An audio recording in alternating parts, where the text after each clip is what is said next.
Is a professional lavalier mic that much better than a prosumer lav mic? What about a consumer lav mic? Finally, how does a professional mic compare to the cheapest lav mic I could find on Amazon?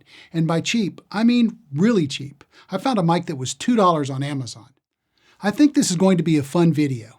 Stay till the end and I'll show you how I use a new feature in Davinci Resolve that helps you match the sound characteristics of 2 or more microphones. First off, full disclosure, this is not a sponsored video. I paid for all of the mics in this video.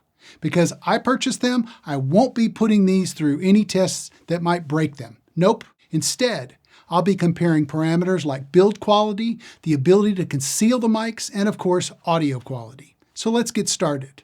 Most times when you move from consumer gear to pro gear, you have to spend a lot of money. Professional cameras, lenses, and lights are much more expensive than consumer gear. In some cases, it can cost 10 times the price to move up to professional gear. I am not a professional videographer, so I really can't justify spending tens of thousands of dollars on a professional camera. I also can't justify spending a ton on a professional audio recorder. One thing that doesn't have such a high entry point is a professional lavalier microphone. Pro lavs start at around $300 and go up from there. Even though they can cost more than $1,000, they are still much cheaper than most other professional gear. Until recently, all of my lav mics were either mics that came with wireless systems or inexpensive ones I picked up at a big box or camera store. When I wanted to step up to a more professional mic, I started looking around and found the Sanken COS-11D. If you aren't familiar with Sanken, they're a Japanese company that was established way back in 1925. So 100 years old. They introduced the original COS-11 in 1991 and introduced the COS-11D in 2009. Sanken designed the COS-11D to better reject RFI. These days, RFI is everywhere. Cell phones, Wi-Fi signals, and other wireless gear all produce RF and can get into the audio signal path through the mic, the cables, or the transmitter. In the world of professional audio, overcoming digital transmitter interference is critical and can be the difference between a good take and a costly retake. Speaking of good takes, the COS-11D is the go-to mic for many audio engineers and mixers. If you have watched much TV, you likely have heard the COS-11D. It has a great reputation for capturing great audio while also being rugged enough for daily professional use. So it's a rugged mic that does a great job capturing audio. But is it that much better than a prosumer mic or even an inexpensive mic? So here are the mics I'm going to compare. First is the Rode SmartLav Plus. I bought it around 2015 for $60. This was aimed at people who wanted to improve the audio of their phones, as it came with a TRS connector. Next is the Sennheiser ME-2. I got this when I purchased my Sennheiser G4 wireless system. I would consider this a prosumer mic. It comes standard on many Sennheiser Evolution wireless systems, or you can buy it separately. Then comes the Sanken COS-11D. I bought it a few months ago and it has quickly become my favorite lav mic. Finally, the cheapest mic by far is the Videos live streaming lavalier microphone that I bought on Amazon. I'm not going to attempt to pronounce the brand as it just looks like random letters, but I'll throw it up on the screen. Up to this point in the video, you have been listening to me on a Rode NTG5 shotgun mic boomed out of frame. During the rest of the video, I'm going to be switching between the different lav mics to let you hear how each one sounds. I'm not going to process any of the lavalier mics. I'm just going to match levels at around -23 LUFS. For the first round of comparisons, I want to make them as fair as possible, so I'll run each mic into my mix pre. I know a lot of people use these mics with a wireless system, but I wanted it to be as transparent as possible with the audio, so I simplified the audio signal path to just my audio recorder. I'm going to do some comparisons inside, and then I will head outside to give you some audio samples from each mic. So let's get started. As you can see, I have all of the mics attached to my shirt at roughly the same place. I have them in the middle of my chest near my sternum. For my voice, this seems to work best. Normally, I would read a passage from a book, hopefully in the public domain, to let you hear how each mic sounds. Instead, I'm going to read the manufacturer's description of the mic while using that mic. First up is the Rode SmartLav Plus. The Rode Microphones SmartLav Plus provides high-quality audio to your smartphone or tablet. If you're in the film, television, or broadcasting field, you need a lavalier microphone. You can capture crisp, defined audio with a lapel mic that weighs less than a pound. Okay, not too bad. Next, let's go to the Sennheiser ME-2. Here's what Sennheiser says about this mic. It's a universal clip-on microphone for a wide range of speech and vocal applications. It has a lightweight fastener for easy attachment on any clothing and a mini jack for body pack transmitters. Next is the COS-11D. Here is what Sanken says about that mic. Sanken has introduced the COS-11D, which overcomes RFI, radio frequency interference, from the digital transmitter. In today's wireless transmission systems, the microphone must remain unaffected by new forms of digital transmitter signals. Last is the $2 Amazon mic. I'm going to read some bullet points the manufacturer put on Amazon, and yes, these are the actual things they said about their mic. Protects your microphone from surplus spit caused by over-eager performers. Flexible gooseneck holder, convenient for use mount, for easy installation. No N on installation. Defense against distorting P and B consonants. So what did you think of each mic? They definitely sound very different from each other. Let me know what you think about the mics in the comments. One of the strengths of any lavalier mic is the ability to be hidden. All of these mics can be attached to clothing or skin using their provided accessories or by using third-party concealers. For the next set of comparisons, I attached all of the mics to the inside of my shirt. They are roughly in the same location of my chest. I'll put some B-roll showing how I attach them and where. I'm going to throw on some headphones so I can make sure there's not any clothing rustle when we're testing these, because that'll be important. So first up again is the Rode SmartLav Plus, and here is some more info from the manufacturer. If you're looking for a compact, easy-to-use lapel mic that plugs right into the phone's TRS jack, the Rode SmartLav Plus is the microphone for you. This mic offers a broadcast quality sound in a tiny form factor and can record to many phones and devices that offer 3.5mm TRS connectivity. Now on to the ME-2. Here is some more marketing speak from Sennheiser. As they are supposed to blend in with your wardrobe, lavalier microphones must be small, unobtrusive, close to invisible. Their attachment to clothing has to be quick and easy and durable. On the sonic side, a good lavalier microphone picks up nothing more than your voice, helping you to be heard without effort, enabling you to speak in a way that is pleasant to you as well as for your audience. Nice, good info. Now the COS-11D. Here's more from Sanken. The Sanken COS-11D Omni lavalier microphone is a sub-miniature lav mic designed to deliver clear, full-bodied sound and reliable performance, making it a popular choice among industry professionals in broadcast, TV, theater, film, videography, and more.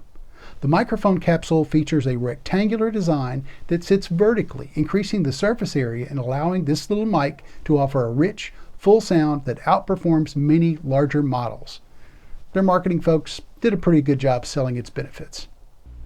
Finally, the $2 Amazon mic. More from the seller. Windscreen protector to help reduce noise. Pattern, omnidirectional, 3.5mm mic with secure active clip. Next, let's go outside to continue testing these mics. Okay, we're outside. We are at a park. It's loud. There's a lot of construction going on behind me. There's guys blowing leaves. Over in the house next door, there's a lot of people walking around and a lot of people talking. So it's a little loud out here, but that's okay. This is real world. We're testing these in a real world environment. Through the magic of editing, you might think this was just a 1 or 2 day deal between the inside recording and the outside. In reality, it's probably about 2 weeks. The next day after I did the recording inside, cold front blew through. Rain, cold, wind. That took about a week. Then I got sick, couldn't talk for a couple of days. Then the holidays. So 2 weeks later, we're back outside and we're going to test some microphones. This is a little different setup though. I did not drag my mix pre out here. I'm going to record all of the microphones on my Trackee recorder. So we're going to get started with this, and rather than give you manufacturers' specifications and all their little marketing blah blah blah. I'm going to give you my take on each microphone. What I think about it, how I've used it, would I buy it again, all that kind of stuff. So first up, the Rode SmartLav Plus.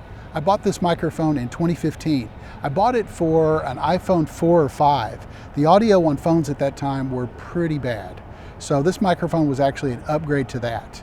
Later on, when I bought a Rode Wireless Go, I used it for that, and it worked really well. Would I buy it now? Probably not. You can get it now. It's around $70. It's a good mic, not bad at all. Would I buy it? Probably not.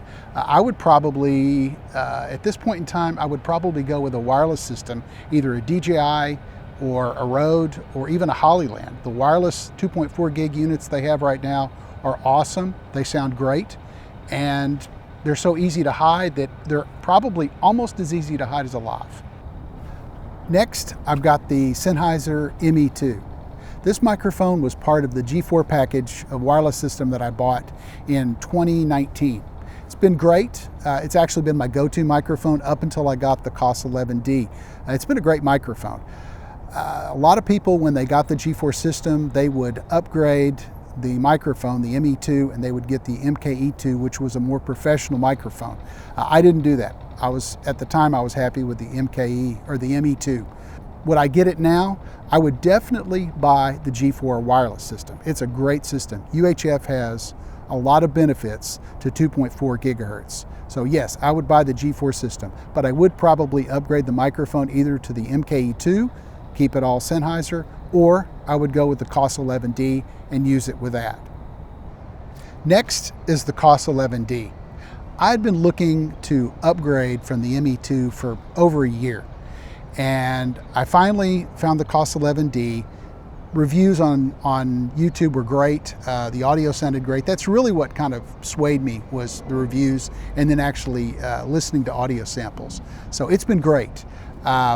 It's taken the place of my ME2. The only time, as I said, the only time I use my ME2 is when I need a second lavalier mic, which is pretty rare. Would I buy it again? Absolutely. I think I would probably buy it again. I know I would. I'm actually looking for maybe a second one as a second Lav so that I don't have to use the ME2. So yeah, I would definitely buy it again. And finally, the cheapest microphone in the group by far, the Amazon $2 microphone. Is it good? You tell me. I don't think it's very good. Is it better than using an external microphone on a camera? Well, if your camera's 50 feet away and you can somehow get rid of the hum that comes out of this microphone periodically, maybe. Would I use it? No.